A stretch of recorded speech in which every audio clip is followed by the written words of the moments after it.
Estátua da Liberdade partiu. A viagem está muito tranquila.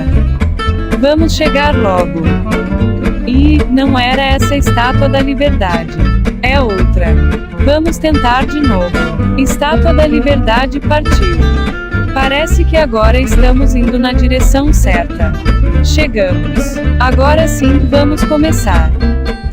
Oi, pessoal. Hoje o Manhattan Disconnection tem uma novidade. Pela primeira vez, temos uma pessoa convidada, a Márcia Castro.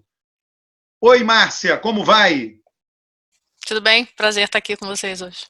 A Márcia é uma pesquisadora, uma professora da Universidade de Harvard. Não é pouca coisa.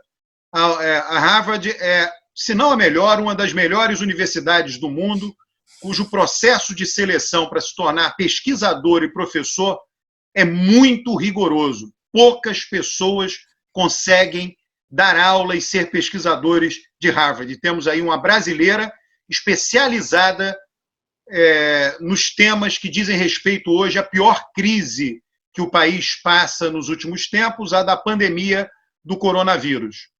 Então eu gostaria, Márcia, enfim, como aí nossa convidada, a primeira entrevistada do Manhattan Disconnection, que você falasse um pouco, né, para começar, para as pessoas entenderem da sua trajetória, como você chegou em Harvard, né, todo mundo sabendo que não é algo trivial, é coisa para poucas pessoas, né, e a sua área de especialidade, antes que a gente, né, comece a conversar propriamente sobre a pandemia no Brasil. Obrigada, Alberto. Novamente, um prazer estar aqui.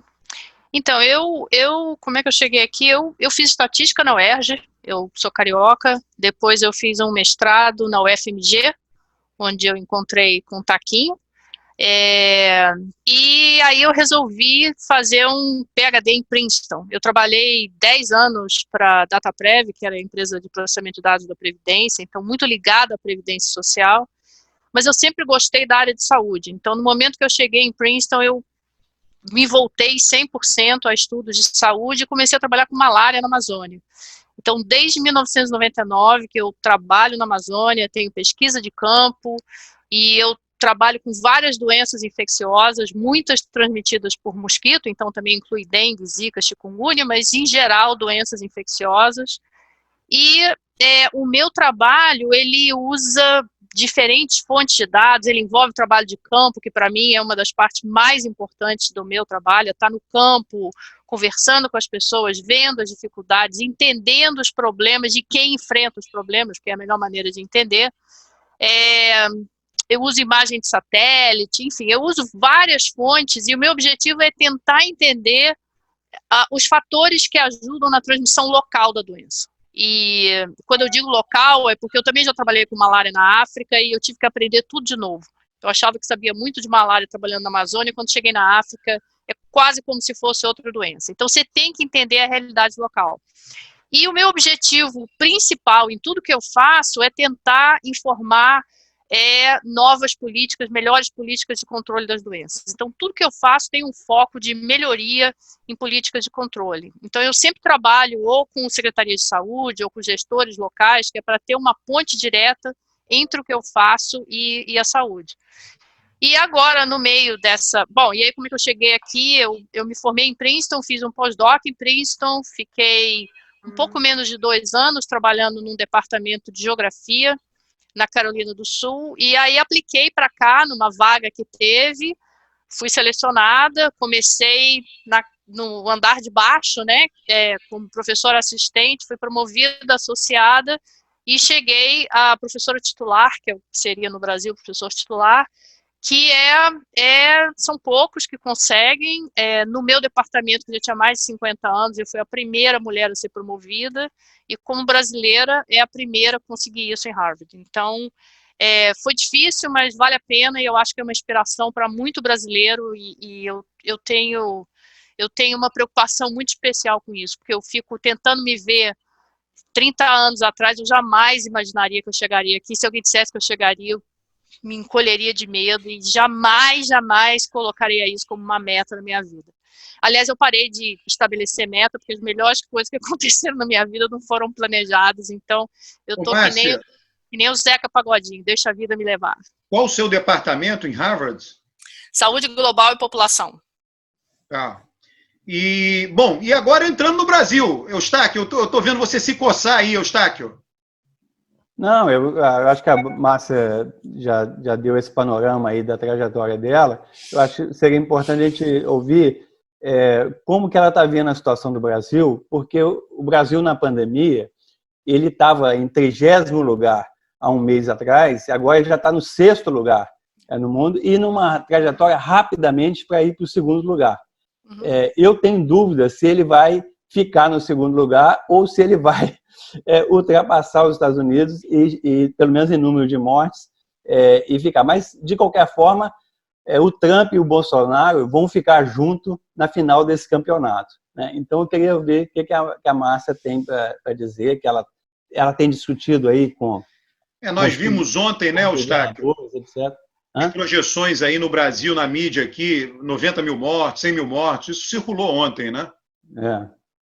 Então, eu acho que uma das primeiras coisas que a gente tem que levar em conta quando a gente analisa o que está acontecendo no Brasil é essa ambiguidade nas mensagens que vêm dos diferentes níveis de liderança do país. E isso está criando um problema seríssimo, põe uma pressão enorme em prefeitos e governadores que querem tomar uma decisão correta, mas as mensagens são desencontradas, coloca uma pressão na população, que não sabe se segue as recomendações e de quem segue as recomendações. Então, o distanciamento social em algumas cidades ele é muito fraco exatamente por isso, porque a população não está aderindo.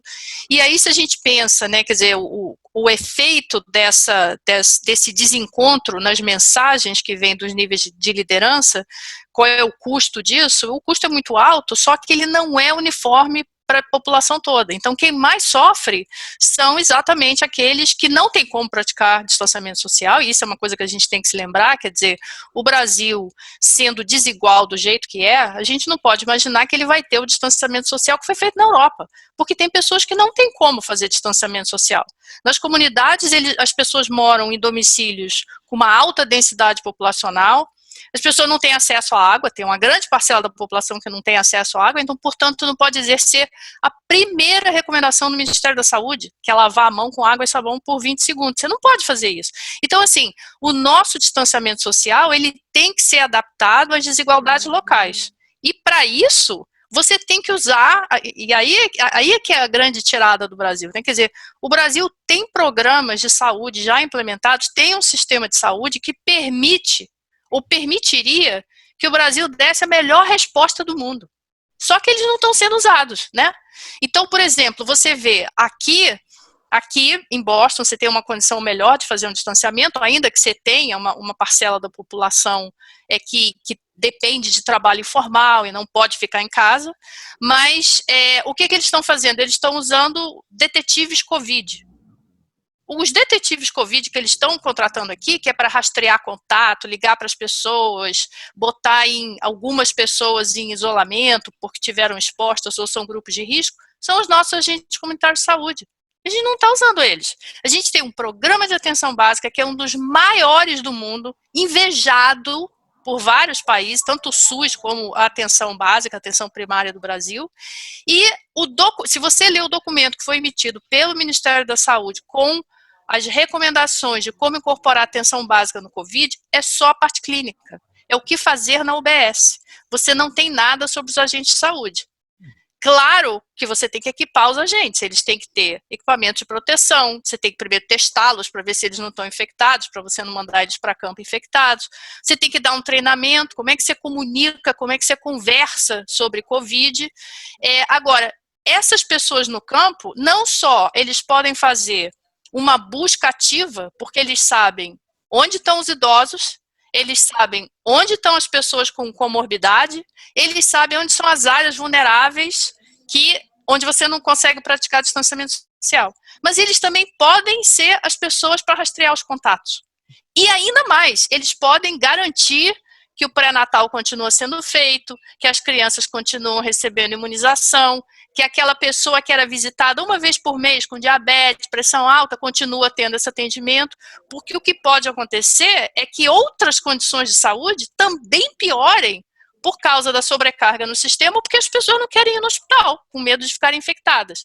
Então, assim, o que é triste nisso tudo é ver, primeiro, que a consequência de tudo isso, ela acaba prejudicando exatamente os mais vulneráveis. Então, se nada for feito, a gente corre o risco de sair dessa com uma desigualdade ainda maior, né? E já é grande no Brasil.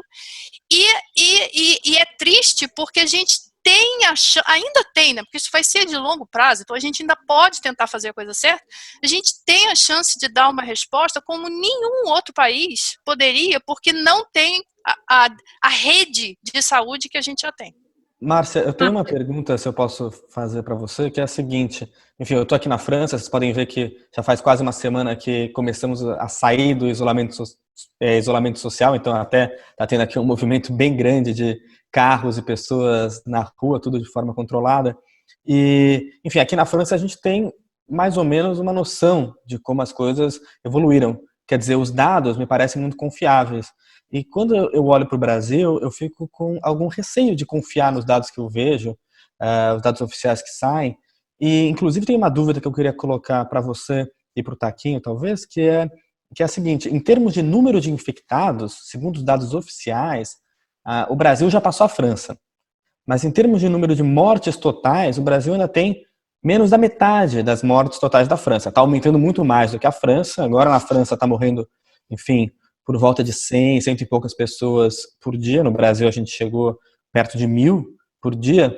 Mas a minha pergunta é: como é que a gente pode explicar? É uma questão de o brasileiro realmente precisa ser estudado, como disse o presidente, ou tem uma subnotificação importante no número de mortes? A gente sabe quais são os dados verdadeiros que, enfim, para informar a política pública no Brasil, ou a gente está um pouco tateando no escuro? Bom, eu acho que é o seguinte, eu acho que todos os países têm algum problema de dado. Ninguém tem dado perfeito, né? Então, assim, aos pouquinhos está se descobrindo que em vários países, inclusive na China, quem morreu em casa não entrou nas estatísticas, na Europa também. Então, assim, nenhum país tem um dado perfeito. A subenumeração vem de vários fatores. Que a gente nunca tem um número de infectados, a gente tem um número de quem ficou doente, foi testado e apareceu. Porque tem gente que tem um sintoma levezinho e fica em casa, e tem quem não tem sintoma. Então, os infectados a gente só vai conseguir modelar. Ou, se a gente conseguir fazer uma sorologia muito boa, com um teste muito bom, a gente consegue esse número. A outra coisa é que os números que a gente olha, principalmente as datas mais recentes, eles têm uma subenumeração, que é o tempo que leva para você reportar. Então, por exemplo, o número que a gente viu ontem, ele é subenumerado porque ainda tem muitos registros que vão entrar no dia de ontem, que só vão ser reportados hoje, amanhã, depois e, sei lá, daqui a 15 dias. Então, tem essas duas coisas. E tem aqueles que, principalmente no caso de mortes, que você pode ter o quê? Você pode ter uma morte que entrou com um CID diferente, uma causa de doença diferente, ou que era uma causa mal especificada. E eu acho que os demógrafos, e o Taquinho pode falar isso, vão ter um trabalho danado daqui a algum tempo, quando a gente tiver uma base de dados mais completa, e tentar analisar essa sobremortalidade que está sendo observada em todos os lugares e tentar entender, por causa de morte, qual foi o padrão realmente observado. Porque uma coisa que as pessoas estão dizendo é: não, esse excesso de morte é todo Covid. Não é. Não é. Isso é errado falar. Grande parte é Covid, parte pode ser relacionado a Covid, parte pode ser porque a pessoa não procurou atendimento médico e morreu, então não é Covid, é outra coisa, é relacionado com a crise. Então, veja, os dados que a gente tem no Brasil, primeiro que nem todos ainda estão disponíveis, né? Então, acho que houve um problema no começo, no Ministério, de tentar disponibilizar as coisas todas. Acho que aos pouquinhos os dados estão ficando mais abertos, mas todos eles têm algum problema. E o que vem dos hospitais é que a gente ainda precisa entender um pouco até que ponto está havendo uma subnotificação, porque o sistema está tão sobrecarregado que não consegue dar conta de registrar. E se isso estiver acontecendo, também não vai ser igual em cada estado. Aí vem a coisa do tamanho do Brasil. Então, esses níveis de subenumeração, muito provavelmente, também não são iguais por estado. Ou por cidade, né? Se a gente pensar em município. Então, assim, é um pouquinho de cada, Mas ainda assim, os números captam uma tendência que é suficiente para a gente fazer modelagens e poder dar uma informação que tem uma incerteza, mas dá uma informação que pode guiar respostas no campo. Só respondendo rapidamente ao Tomás, eu acho que é isso que a Márcia falou. Existe uma tendência, e a tendência é muito clara. O Brasil já passou a França em número de casos. Só que existe uma defasagem entre o número de casos e o número de mortes. O número de mortes vem um tempo depois. Então, assim, eu posso fazer uma previsão aqui para a gente testar semana que vem, é que o Brasil vai passar a França em caso de mortes. É isso que é a tendência, isso que os dados estão mostrando, né? Então, não existe nenhum paradoxo, é só o ajuste dos dados e o ajuste temporal em cada país. Até porque a França está caindo e o Brasil ainda está subindo. Então. Exatamente. Márcia, eu queria te fazer uma pergunta a partir de um dado que você colocou, que para mim é o dado crucial de toda essa questão da pandemia aqui no Brasil, que é a dificuldade das pessoas fazerem quarentena, por uma série de razões. Uma delas bastante objetiva é que as pessoas muita gente precisa sair de casa para ganhar algum dinheiro, né? Esse auxílio emergencial que o governo está dando não tem sido suficiente para a pessoa receber e ficar em casa de quarentena. Então, a gente vê nas periferias das cidades mais populosas, os ambulantes nas ruas, um pequeno comércio, enfim, as pessoas tentando sair para se virar para trazer algum dinheiro para casa. Mesmo nos lugares onde o lockdown foi estabelecido até com muito rigor. Por exemplo, em Belém, eu sou de lá e estou acompanhando bem a situação de lá, o lockdown resultou em menos de 1 ponto percentual de aumento no confinamento, ou seja, praticamente zero, 0, alguma coisa, né? E isso faz com que, obviamente, se as pessoas estão na rua, o vírus está se propagando. Então, em função dessa enorme dificuldade que a gente tem aqui no Brasil, que é bastante compreensível, que às vezes eu ouço pessoas dizer, as pessoas não ficam em casa, não entendem a necessidade. Não, elas entendem, mas elas têm outra necessidade mais premente. Em função disso, em função do quadro que a gente já tem, eu acho que a gente está em torno ali de 1.000 mortes por dia, enfim, qual é a projeção que se pode fazer? Até onde essa curva de contaminação, de mortes vai chegar? Por quanto tempo mais, enfim, é possível projetar que aqui no Brasil a gente vai ficar em quarentena, seja uma quarentena mais rígida, seja uma quarentena com algum nível de flexibilização, enfim, qual é o cenário que você projeta para o Brasil? Então, várias coisas, né, na tua pergunta. A primeira é que eu acho muito difícil a gente ter um cenário Brasil. Por quê? Por exemplo, se você pega a curva dos Estados Unidos, ela parece que já está caindo. Quando você quebra ela por estado, Nova York está caindo, mas o resto tudo está subindo. Então, o que acontece? O Brasil é grande demais. Então, não tem uma projeção para o Brasil, porque o que a gente pode, por enquanto a curva está subindo, né? Mas o que a gente pode começar a ver daqui a um tempo é que se você olha para o Brasil, parece que passou o pico e está caindo, mas se você abrir por estados, eu garanto que vai ter estados subindo ainda muito rápido e outros não. Então, esse é o primeiro problema. O Brasil é muito complexo, então, assim, qualquer pessoa que chegar aqui e te der uma provisão para o Brasil, está furada. Porque não existe isso. O Brasil é grande demais para ter uma só. A segunda coisa é que, e isso é usado, né, novamente por algumas lideranças de uma forma meio distorcida, que diz, não, o isolamento, o distanciamento não funciona, porque continua aumentando. O problema é que distanciamento que a gente está praticando, né? Se você chega e diz, não, vamos ter distanciamento, mas grande parte das pessoas não estão praticando, então, efetivamente, você não está fazendo distanciamento, né? Então, quem está se protegendo é só quem tem melhores condições e pode ficar em casa, né? Então, aí é que vem aquilo que eu estava mencionando antes, quer dizer, tem que ser um distanciamento social adaptado às desigualdades locais. Nesse ponto, não tem como você fazer isso se você não tiver, por exemplo, esses detetives, né, os agentes comunitários que possam rastrear essas pessoas, que possam ver quem está infectado, que possam isolar os idosos. Eu li uma matéria hoje que, por exemplo, você pega no Rio, a maior mortalidade é exatamente nas comunidades. Exatamente nas comunidades. Rocinha, Maré. E isso todo mundo já estava meio prevendo que acontecesse. No momento que entrasse lá, por quê? Se você já tem um esquema montado nessas áreas, que reconhece que as pessoas vão ter que sair, mas que você consegue rastreá-las, você consegue monitorar e você isola aqueles que têm mais risco, e para isolar, que fique bem claro, você precisa de uma colaboração público-privada para usar hotéis, por exemplo, porque essas pessoas não têm como se isolar.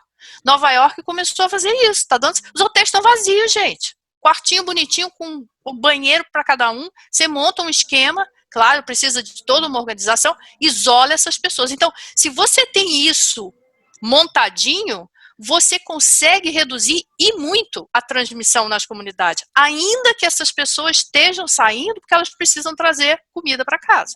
Só que a gente não tem isso, então a gente monta um distanciamento, a gente diz que o distanciamento está funcionando e depois a gente dá, né, a gente está quase dando um argumento para quem não acredita para dizer que o distanciamento não funciona, porque efetivamente ele não está acontecendo.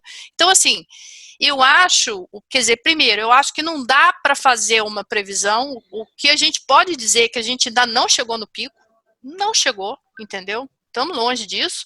Agora, para diminuir, para o que todo mundo fala, achatar a curva e para tentar diminuir a pressão no sistema, a gente tem que ter ações conjuntas que levem em consideração a desigualdade. E isso a gente não está tendo. Então, quem não pode praticar distanciamento está na rua. Está sendo infectado. Ô, Márcia, você falou aí de uma coisa que eu achei interessante, que a gente tem um sistema de saúde imenso, universal, o SUS, né? Eu tenho carteirinha do SUS, uso para vacinação, né? Mas a gente sabe que funciona para muito mais coisa. E tem essa rede gigante de agentes de saúde.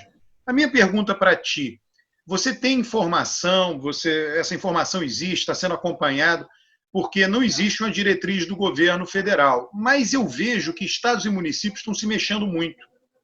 Os prefeitos, esse ano tem eleição municipal. Se você tiver um colapso do sistema de saúde municipal, cai no colo do prefeito. Então, eles têm um incentivo para atuar de uma maneira mais responsável que os demais governantes, e os governadores também. Então, teria alguma informação desse sistema formidável que nós temos, né? E que leve em consideração a agente de saúde, que ele esteja sendo bem utilizado em alguns lugares do país. Essa informação existe, está onde? Enfim, um pouco em torno disso aí que eu queria abordar e que você abordasse. Então, a pergunta é ótima. Tem, mas a gente tem que garimpar, né? Onde é que a informação existe, a gente tem que garimpar. Então, por exemplo, Fortaleza. Estão fazendo, eles mapeiam caso a caso, tudo georreferenciado, e eles usam um sisteminha lá de um sinalzinho vermelho, e eles rastreiam, estão tentando rastrear esses contatos, incorporando o sistema de saúde que eles já têm. Tem alguns municípios brasileiros que estão tentando usar os agentes de saúde como podem, porque veja bem, como não tem uma recomendação a nível federal, não é que você tenha um recurso extra, não é que você possa capacitá-los, não é que você tenha o equipamento de proteção, mas tem algumas cidades usando os agentes, WhatsApp, fazendo o que pode para tentar rastrear os contatos. E tem organizações comunitárias também que estão tentando dar uma resposta com a mesma coisa, quer dizer, indo casa a casa, levando cesta básica. Paraisópolis é um exemplo que usa os agentes e usa a comunidade tentando dar uma resposta. Tem exemplos fantásticos aqui no Rio, aqui não, eu tô em Boston, no Rio, que levam também comida, álcool gel. Então, assim, a gente tem alguns exemplos, para achá-los, ou a gente tem contato, ou a gente rastreia nos sites das secretarias municipais, e alguns deles aparecem no jornal, mas não são todos. Só que o que acontece? Esses exemplos são quase exceção, não são a regra. Novamente, se a gente tivesse uma mensagem uniforme, uma liderança que viesse de cima, eles não seriam as exceções, entendeu? Então, as exceções seriam não fazer nada. Então, a gente tem meio que virar esse jogo. Por falar em exceção, seria legal o Taquinho falar sobre Belo Horizonte, né? Que é um caso bem interessante, uma grande cidade que conseguiu um bom nível de controle. Taquinho foi contaminado pelo vírus do otimismo e aí escreveu sobre Belo Horizonte. Não, é que, bom, primeiro eu nasci em Belo Horizonte. Uma coisa interessante é o seguinte, que a minha última atividade antes da quarentena foi exatamente participar de uma tese de doutorado lá no CDPAR, no dia 13 de março, uma sexta-feira 13, e eu tinha ido também para Belo Horizonte, porque meu irmão fazia 80 anos, e a gente ia fazer uma festa da família em torno de 100 pessoas na casa da minha irmã. E essa festa foi cancelada, porque logo no início da pandemia a gente avaliou, tinha muita gente idosa, a gente avaliou que era muito risco manter essa festa, apesar de, inclusive, ter uma irmã que veio da Inglaterra para participar dessa festa. Então, a partir disso aí, no dia 14, é aniversário da minha filha, aí no dia 15 eu voltei para o Rio, entrei em quarentena e estou aqui em prisão domiciliar exatamente 2 meses, né, está fazendo hoje. Eu acho que essa consciência de que precisava de um isolamento social, eu acho que a população de Belo Horizonte ela pegou isso muito, muito rápido, né? E aí tem um fato histórico, eu não sei até que ponto que isso influi, é que na pandemia de 1918, Belo Horizonte já se preparou e foi uma das cidades que tiveram melhor desempenho há 100 anos atrás. E o próprio caráter do mineiro, o mineiro é mais reservado, né? A Márcia é carioca, mas ela morou em Belo Horizonte, então ela tem também essa preocupação, assim, não é tão transgressora, né, como, por exemplo, outros lugares do Brasil. Então, vamos dizer assim, essa sinergia, né, entre a população e um poder municipal que foi firme, né, com todos os defeitos aí da prefeitura, o prefeito de Belo Horizonte tem uma mensagem clara, né, que a pandemia é uma questão séria, que precisa de levar ela a sério. Inclusive, o prefeito de Belo Horizonte, ele se opôs, né, às orientações do governo do Estado e do governo federal e comprou muita briga interna. Então, essa sinergia entre a população e o poder público, eu acho que ela foi fundamental para Belo Horizonte ser a única cidade com mais de 2 milhões de habitantes, né, que está um coeficiente de mortalidade muito baixo, comparável com as capitais do Sul e as capitais do Centro-Oeste, né? Então, assim, isso que a Márcia colocou, que o fundamental é evitar o contágio, né? Depois que contagiou todo, o sistema de saúde, não é impossível um sistema de saúde dar conta de milhões de pessoas infectadas ao mesmo tempo. Então, você tem que evitar o contágio, né? O sistema de saúde ele tem que se preparar para a etapa seguinte, mas essa etapa daí, dos agentes de saúde, do rastreamento das pessoas, isso que o Vietnã fez, né? A gente já discutiu a situação do Vietnã. Quando começou a pandemia na China, ainda em janeiro, o Vietnã tomou todas as medidas para controlar o vírus, né? E fez, no estilo deles lá, dos agentes de saúde dele, eles fizeram esse acompanhamento e o Vietnã tem só 300 casos. Aí o sistema de saúde tratar 300 casos é muito fácil, então ninguém morreu, porque eles estavam preparados. Teve gente com uma situação grave no Vietnã, mas 300 pessoas em 2 meses, tá? E hoje eu vi uma matéria na CNN que o Vietnã está voltando plenamente às atividades, e a gente aqui não tem uma data, né, de quando que a gente vai poder flexibilizar Márcia, esse lockdown. Então, é uma situação muito grave o que está acontecendo no Brasil. Márcia, eu tenho uma pergunta. No Brasil, falar sobre isso é quase um absurdo, mas acho que já é importante começar a se refletir em relação ao mundo todo. Enfim, aqui na França, no resto da Europa, nós estamos vendo aos poucos uma reabertura da economia. No Brasil, nós estamos indo rumo ao fechamento. E a grande questão é, enquanto não tivermos uma vacina, como é que esse processo pode ou não pode vir a acontecer? Aquele cara super controverso, diretor do departamento lá no Instituto de Pesquisas, acho que infectologia de Marseille, o homem que inventou de usar cloroquina para tratar o Didier Raoult, ele deu uma entrevista há algumas semanas dizendo que uma vez que a primeira onda do vírus passar, pelo menos na França, que não existe risco de uma volta, enfim, que seria, enfim, as epidemias funcionariam desse jeito. Ele é um cara super controverso, não é? Ele, enfim, eu acho que ele tem ali um lado meio paranoico, meio conspiracionista, acha que a indústria farmacêutica, eu não gosto muito dele, mas ele é um cara que, querendo ou não, teve uma carreira, chegou onde chegou, por ser respeitado na carreira dele.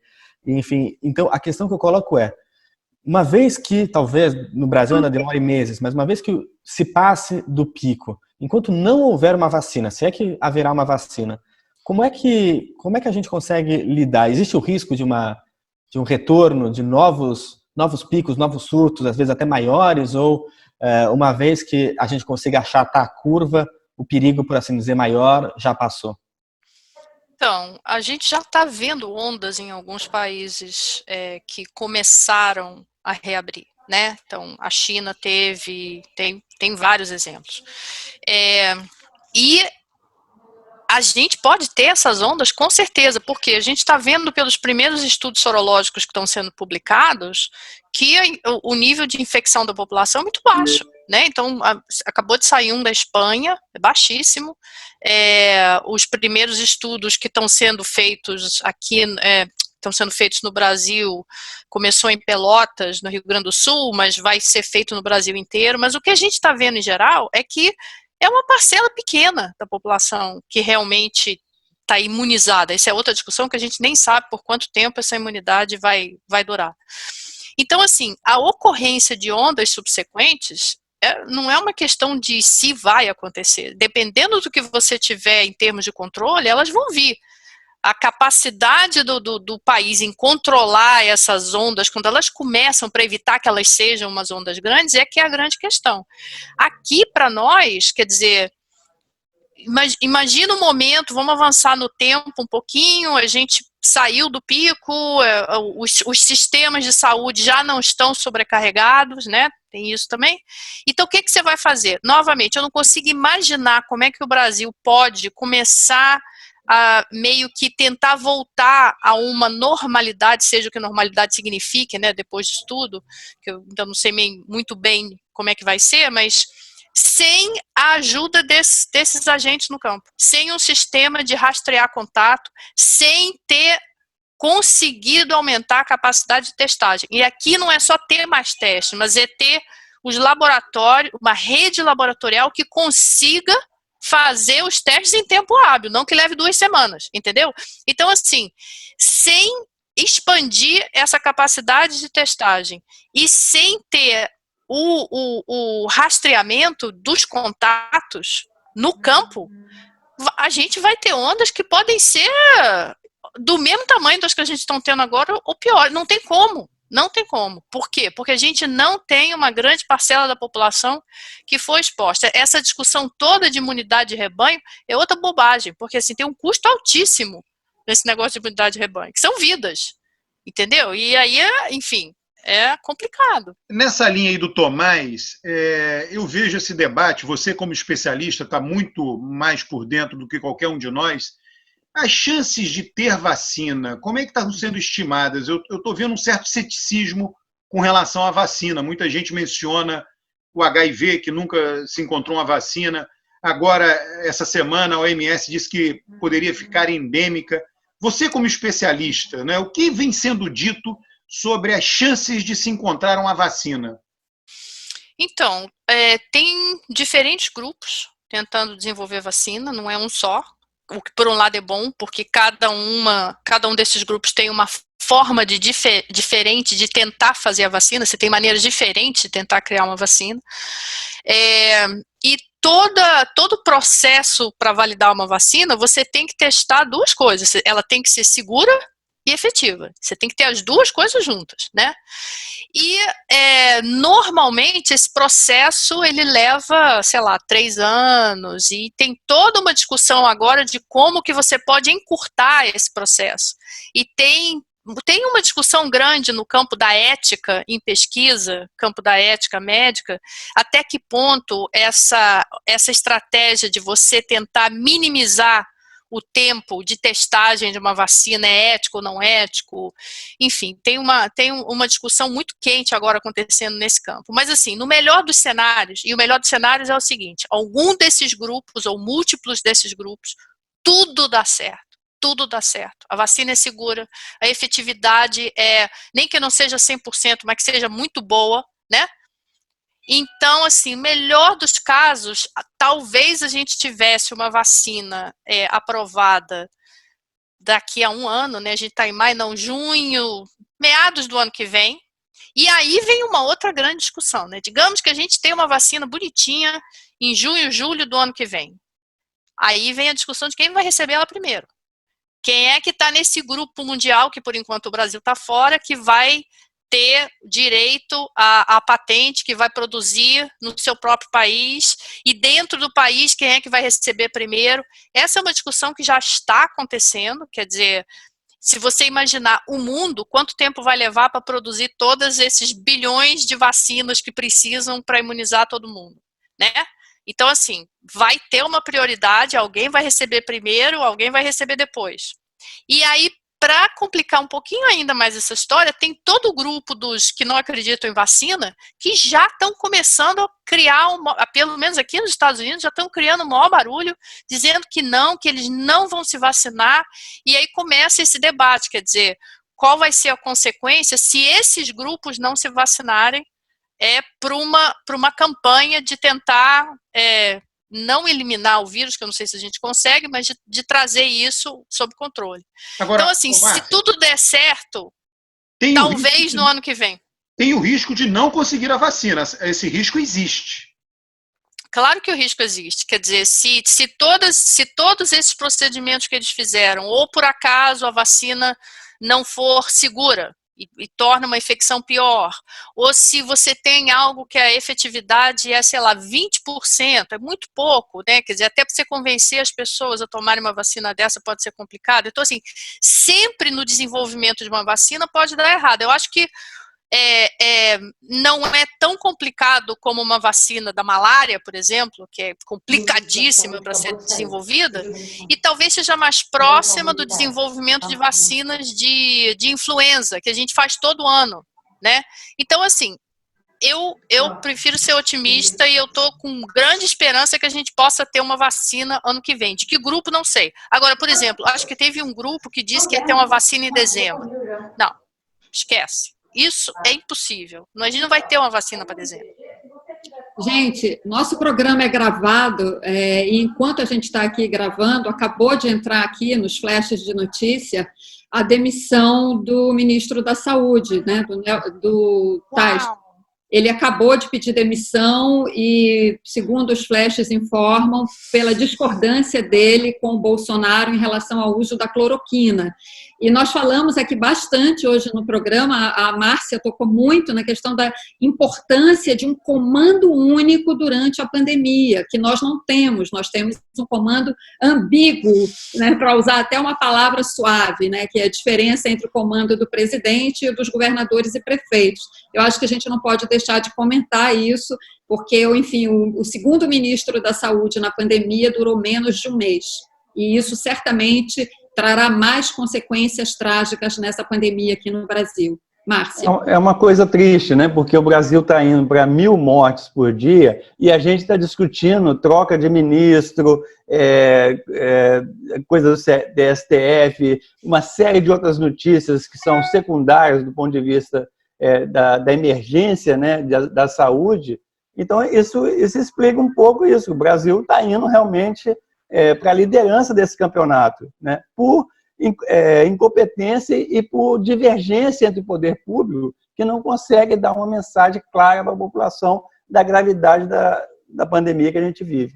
Pessoal, a gente já mais do que estourou o nosso tempo regulamentar. Então, eu acho que é interessante aí, se cada um quiser fazer mais uma perguntinha e a Márcia responder de uma maneira muito sucinta aí. Eu só queria que a Márcia comentasse, enfim, esse aspecto agora da mudança de mais um ministro no comando da pandemia, porque foi um assunto que ela tocou no começo, né? A importância de um comando sério nesse momento.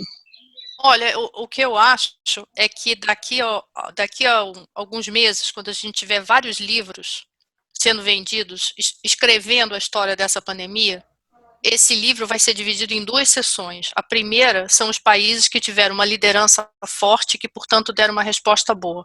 E a segunda vai ser como uma liderança desencontrada ou até a falta de governança levou a um desastre total. E, assim, Eu acho que talvez o Brasil seja o único exemplo que muda 2 ministros no meio de uma pandemia. Então, infelizmente, eu gosto de ser otimista, eu queria que a gente tivesse na primeira parte do livro, mas a gente vai estar na segunda. É assim, isso não precisa nem de legenda. Quem é que muda a liderança de um Ministério da Saúde no meio de uma pandemia? 2 vezes. Incrível. É inacreditável. A gente tem agora um Ministério da Saúde 2 vezes acéfalo, uma presidência que está acéfala desde que assumiu o poder. E, enfim, eu queria agradecer muito a Márcia, fazer uma última pergunta, se ela acha que, enfim, em algum momento nos próximos meses o brasileiro vai conseguir restabelecer um dia a dia, um cotidiano mais normal, ou se no ritmo que a gente está, a gente vai chegar em setembro ainda, enfim, nessa coisa mal parada, que combina, infelizmente, os 2 piores cenários possíveis, que é uma quantidade de mortes gigantesca e a economia super travada, porque as medidas não foram tomadas. Como impressionante, a tentativa de preservar a economia, na verdade, contribuiu para apenas piorar tudo. Olha, Tomás, assim, o uso do dinheiro público para tentar conter as consequências negativas da epidemia é recomendável. Só que, junto com isso, você tem que ter as ações de saúde sociais, eu digo sociais por causa das desigualdades do Brasil, em campo, atuando de forma muito grande. Por quê? Porque se essas ações atuam, o tempo que você precisa dar essa inserção de verba na economia vai ser menor. Só que o que a gente está fazendo? A gente está botando esse dinheiro na economia, da economia no meio da epidemia, e a gente não está fazendo as ações sociais. Então o que a gente vai ter? Vai estourar, porque não tem como o governo ficar dando esses benefícios sociais por muito tempo. A coisa vai quebrar, entendeu? Então, assim, é uma pena, porque, novamente, se a gente tivesse agido nos 2 lados, aí sim a gente podia ter uma boa resposta. E a gente corre o risco agora de ter uma dívida enorme, né? E o Armínio Fraga anda falando isso, que a dívida pode ser do tamanho do PIB, exatamente por causa disso, porque a gente está dando incentivo, mas a gente não está fazendo a outra parte do dever de casa. Aí você falou da normalidade, rapidinho, assim, aqui, se você pegar aqui, por exemplo, eu estou em Boston, né? Que não é um dos piores lugares. No fall, agora no segundo semestre, a universidade continua fechada. A gente vai dar aula remota. As coisas não estão abrindo ainda. Então aqui a gente não está totalmente descontrolado como a gente está no Brasil. Então você falou setembro, pode ser mais do que isso. Bom, eu queria agradecer muito a Márcia. A Márcia é uma pessoa muito altruísta. Nas redes sociais ela compartilha muito conhecimento, muitas referências. Então eu recomendo que o pessoal siga, né, esses compartilhamentos que ela faz, e quero agradecer muito, porque eu acho que a contribuição dela aqui foi muito grande. Obrigado, Márcia. Obrigada a você, Taquim. Márcia, eu também gostaria de agradecer. Não é todo dia que a gente tem a oportunidade de entrevistar uma professora e uma pesquisadora de Harvard. Eu gostaria de agradecer a sua disponibilidade e, se possível, quem sabe, em algum momento mais na frente, quando passar o pior, né? Enfim, você voltar a conversar conosco aqui. Obrigada a vocês, claro. Só mais uma notícia, porque nós estamos gravando na sexta-feira, e agora, quando saiu a notícia da demissão do ministro, está começando um grande panelaço aqui na rua, que já são 2 meses de panelaço. Todos os dias tem panelaço às 8h30. Hoje nós estamos gravando meio-dia e está tendo um panelaço, e o Fora Bolsonaro, logo depois da demissão do ministro. Taquinho, Márcia, ele me confidenciou isso, eu vou falar aqui no programa, ele tem que romper a quarentena para comprar panelas novas, de tanto panelaço que tem lá. Eu acho que é a única indústria que ainda está funcionando de panela, porque... Pessoal, vamos bater panela e também curtir o vídeo, compartilhar, se inscrever no canal. Obrigado, gente. Obrigada, gente. Tudo de bom. Tchau, tchau.